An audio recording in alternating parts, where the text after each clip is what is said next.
우리를 사랑하고 복 주시는 하나님께서 오늘 부활절에 주시는 말씀은 마태복음 28장 1절부터 10절 말씀입니다. 신약성경 52페이지 마태복음 28장 1절부터 10절까지 교독하시겠습니다. 제가 먼저 읽겠습니다. 안식일이 다 지나고 안식 후 첫날이 되려는 새벽에 막달라 마리아와 다른 마리아가 무덤을 보려고 갔더니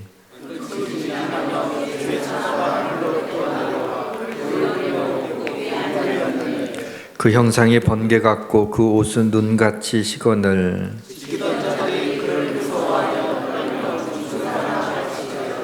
천사가 여자들에게 말하여 이르되 너희는 무서워하지 말라. 십자가에 못 박히신 예수를 너희가 찾는 줄을 내가 아노라. 그가 여기 계시지 않고 그가 말씀하시던 곳으로 찾아가셨느냐. 와서 그가 누우셨던 곳을 보라. 또 빨리 가서 그의 제자들에게 이르되 그가 죽은 자 가운데서 살아나셨고 너희보다 먼저 갈릴리로 가시나니 거기서 너희가 배우리라 하라. 보라 내가 너희에게 일렀느니라 하거늘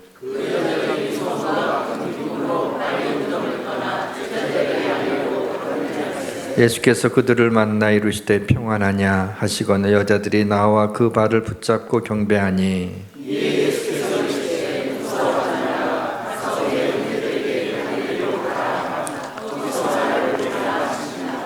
아멘. 오늘 부활절입니다.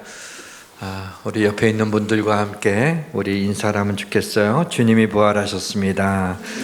예수님이 다시 사셨습니다. 네.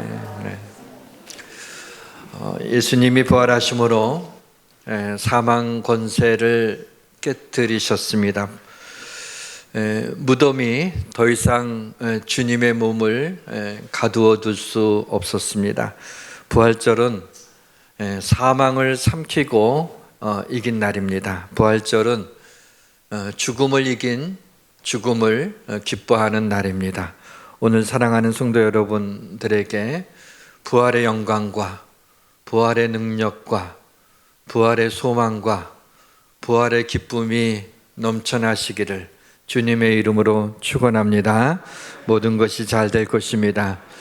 오늘은 부활절 칸타타가 있어서 말씀을 좀 짧게 전하려고 합니다.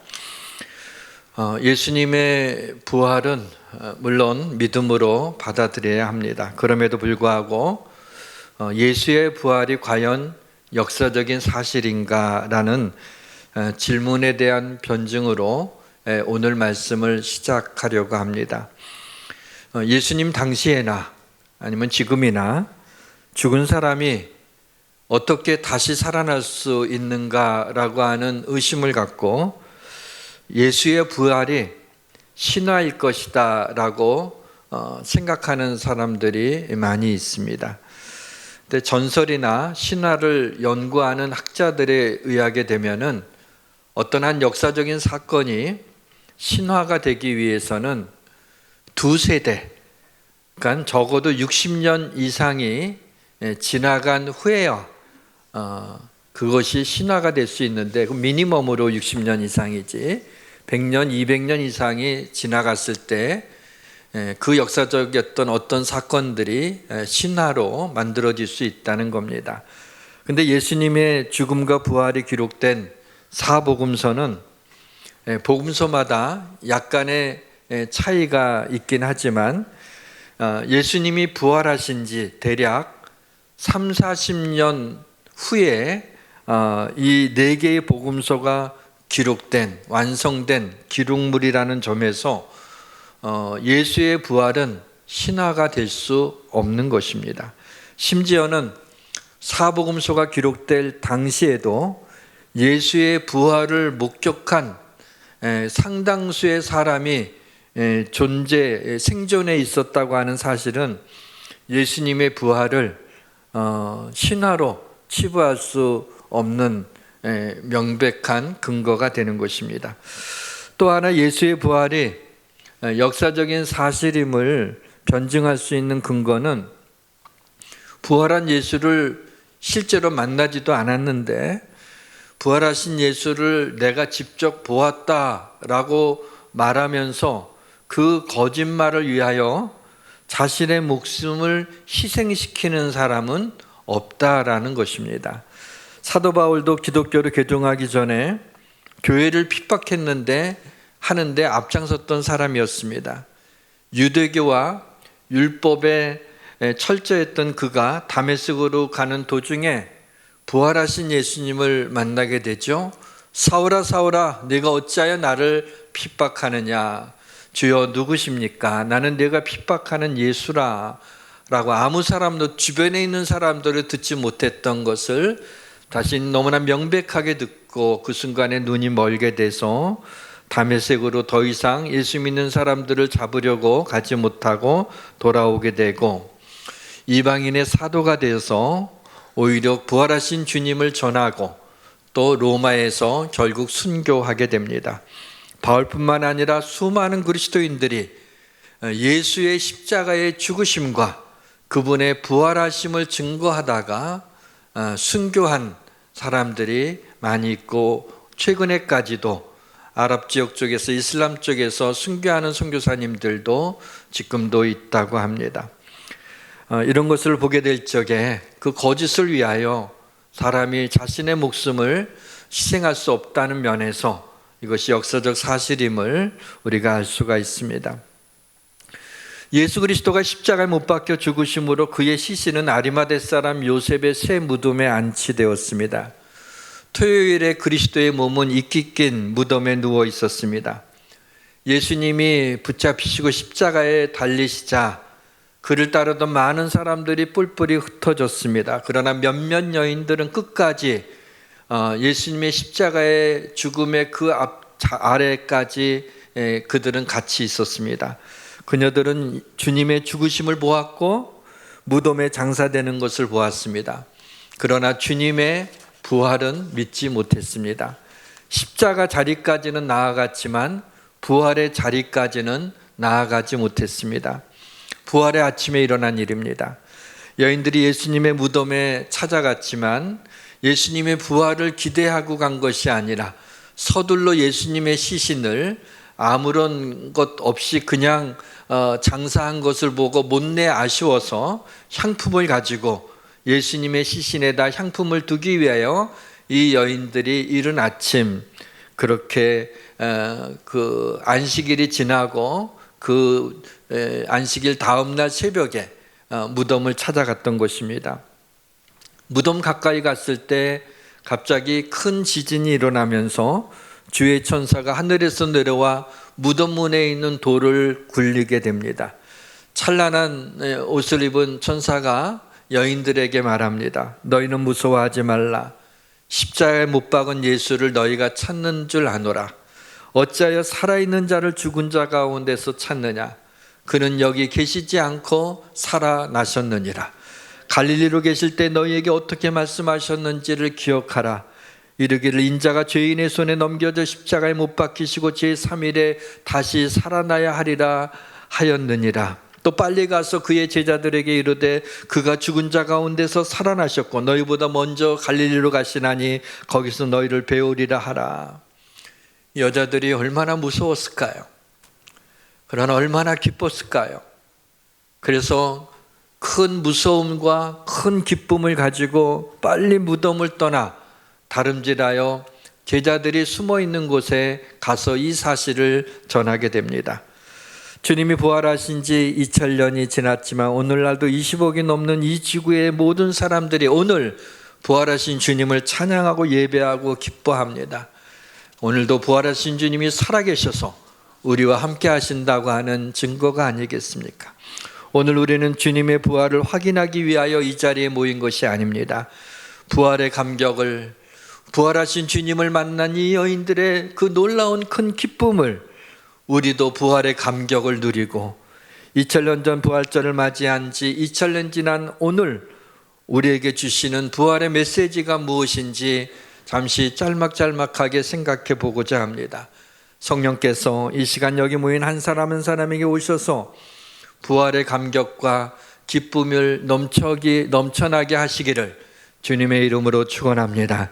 첫 번째 부활의 메시지는 그를 믿는 자들에게 죽음 너머에 영원한 생명을 주시겠다라고 하는 것이 부활의 첫 번째 메시지입니다.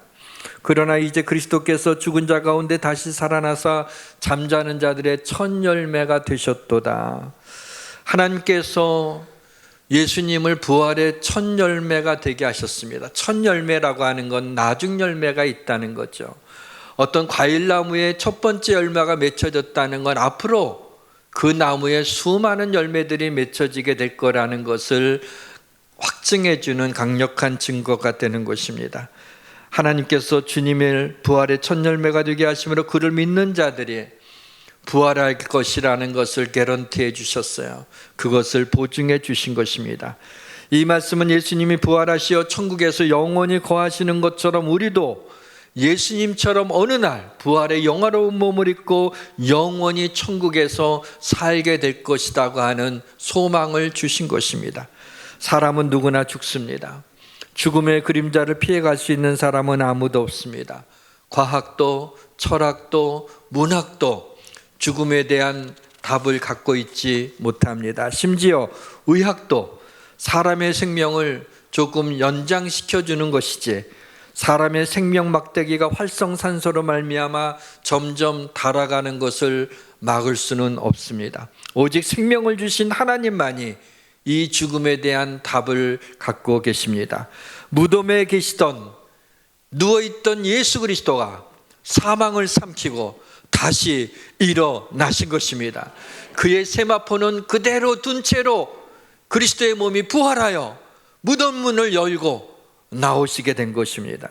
예수님의 부활로 온 인류의 난제인 이 죽음의 문제를 해결하고 믿는 자들에게 영원한 생명을 약속하신 것입니다. 주님은 무덤 문을 여시고 나오셨습니다. 사망 권세를 넉다운 시키셨습니다. 이제 죽음은 그리스도인들에게 천국에 들어가는 문일 뿐인 것입니다. 죽음은 마치 피팅룸에 들어가 육신의 장막을 벗고 부활의 영화로운 몸을 입는 것과 같습니다. 사랑하는 성도 여러분, 이 시간 부활의 능력이 임하여 우리를 사로잡고 있었던 죽음에 대한 막연한 두려움과 불안에서 우리를 자유케 하여 주시고 영원한 생명에 대한 소망이 넘치기를 주님의 이름으로 축원합니다. 부활의 두 번째 메시지는 주님이 부활하시니 놀라운 소식을 전하라는 것입니다. 본문 7절과 8절에 빨리 가서 그의 제자들에게 이르되 그가 죽은 자 가운데 살아나셨고 너희보다 먼저 갈릴리로 가시나니 거기서 너희를 배우리라 하라. 이 여인들이 큰 기쁨과 무서움을 안고 빨리 무덤을 떠나 제자들에게 가서 그 얘기를 전해줍니다. 주님이 죽으시고 부활하신 후 그를 만난 사도들은, 제자들은 예수님의 교훈을 전한 것이 아니라 예수님의 십자가의 죽음과 그분의 다시 사심을 전하였습니다. 너희가 본 이대로 예수는 죽었고 그가 말씀하신 대로 다시 살아나셨다. 우리가 이 일의 증인이다 라고 하면서 외쳤던 것입니다. 예수님의 부활은 설득의 대상이 아니라 선포의 대상입니다. 우리는 부활에 대하여 변호하는 변호사가 되어서는 안 되고 부활의 증인의 자리에 서야 됩니다. 예수님이 죽음 가운데 부활하셨다는 소식보다 더 큰 소식이 어디 있습니까? 이보다 더 놀라운 뉴스가 어디에 있습니까? 그것도 내가 죽음 가운데 건짐을 받아 영원히 천국에서 살게 되었다는 소망을 갖게 된 기쁜 소식인데 이보다 더 감격스러운 소식이 어디에 있겠습니까? 이 놀라운 소식을 아직 알지 못하는 자들에게 전해주어야 하지 않겠습니까? 이 세상이 전부인 것처럼 살고 있는 사람들에게, 죽음이 끝이라고 믿고 있는 사람들에게 죽음 이후에 세계가 있으며 바로 그곳에서 천국에서 영원히 사는 길은 부활하신 주님이 나의 주가 되신다는 걸 믿고 그분의 부활하심이 나의 부활의 증거가 된다는 걸 믿어야 된다고 전해줘야 되지 않겠습니까? 사랑하는 성도 여러분, 이 부활의 기쁜 소식을 전하여 부활의 기쁨이 충만한 삶을 살아내시기를 주님의 이름으로 축원합니다. 부활의 마지막 메시지는 하나님은 그의 자녀들이 공허하고 고통스럽고 외롭고 절망의 어두움의 무덤에서 나오기를 원하십니다. 하나님은 그의 사랑하는 자녀들이 더 이상 절망과 고통과 저주의 무덤에 갇혀 있기를 원치 않기 때문에 예수 그리스도를 어둠과 절망과 저주의 무덤에서 다시 살리심으로 우리에게 부활의 소망을 주신 것입니다. 주님은 우리가 이 땅에서 고통당하는 모든 질병과 슬픔으로부터 자유케 하기 위하여 무덤 문을 열고 그는 살아나신 것입니다. 예수 그리스도의 부활이 바로 그분이 하나님이기 때문에 그분에게만 특별한 어떤 일들이 일어난 것이 아니라 바로 우리에게 너희도 이 세상을 떠나는 날, 죽음 앞에 서게 되는 날, 주님과 같이 부활의 영화로운 몸을 입고 너희도 다시 살아나 영원한 천국에 살게 될 것이라는 것을 이야기하고 있는 것입니다. 사랑하는 성도 여러분, 삶의 모든 질고의 무덤에서 나오시길 바랍니다. 고통과 질병 가운데 머물러 있지 않기를 바랍니다. 가난과 저주의 삶의 자리에 철퍼덕 주저앉아 있지 않기를 바랍니다. 그리스도께서 우리를 위하여 저주를 받은 바 되사 율법의 저주에서 우리를 속량하셨습니다. 삶의 모든 슬픔과 상처의 무덤에서 부활의 주님을 믿고 의지하고 나오시기를 바랍니다. 사랑하는 성도 여러분, 부활하신 주님께서 이 세상 우리의 모든 질병과 우울증과 저주를 치유하셨음을 믿으시기를 주님의 이름으로 축원합니다. 모인 곳에 모든 문을 닫고 두려움과 불안에 떨고 있는 제자들에게 부활하신 주님이 나타나셔서 3번 같은 말씀을 전해 주십니다. 너희에게 평강이 있을지어다. 너희에게 평강이 있을지어다. 너희에게 평강이 있을지어다.